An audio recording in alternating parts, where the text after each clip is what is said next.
किसी ने भी भगवान को पहले नहीं रखा। आप जो कुछ भी करते हैं उसमें भगवान को पहले रखें। वह सब कुछ जो आप सोचते हैं कि आप मुझ में देखते हैं, वह सब कुछ जो मैंने हासिल किया है, वह सब कुछ जो आप सोचते हैं कि मेरे पास है और मेरे पास कुछ चीजें हैं, मेरे पास जो कुछ भी है वह सब कुछ है ईश्वर की कृपा, समझो उपहार है। 40 साल पहले 27 मार्च 1975, 40 साल पहले की बात है।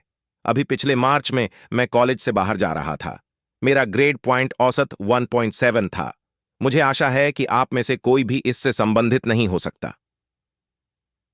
1.7 ग्रेड पॉइंट औसत पर मैं अपनी मां की सौंदर्य दुकान में बैठी थी। वे अब भी इसे सौंदर्य की दुकान कहते हैं। अब वे इसे क्या कहते हैं? हाँ, मैं ब्यूटी पार्लर में बैठूंगी। मैं अपनी मां के ब्यूटी पार्लर में बैठी थी और मैं दर्पण में देख रही थी और मुझे अपने पीछे ड्रायर के नीचे यह महिला दिखाई दी।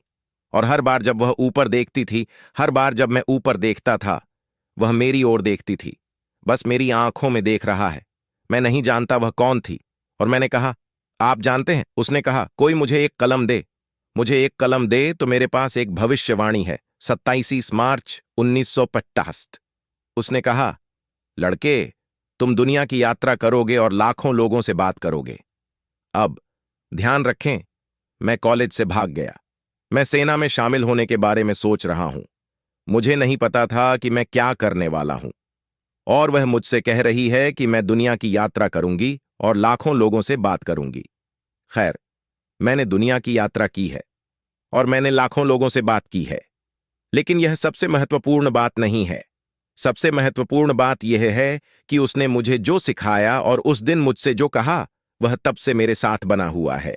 मुझे निर्देशित किया गया है, मुझे सुधारा गया है। मैंने ईश्वर को अपने जीवन में रखा है और इसने मुझे विनम्र बनाए रखा है। मैं हमेशा उसके साथ नहीं रहता था, लेकिन वह हमेशा मेरे साथ रहता था। इसलिए आप जो कुछ भी करें, उसमें उसके साथ बने रहें। यदि तुम्हें लगता है कि तुम वही करना चाहते हो जो तुम सोचते हो कि मैंने किया है, तो वही करो जो मैंने किया है और भगवान के साथ रहो।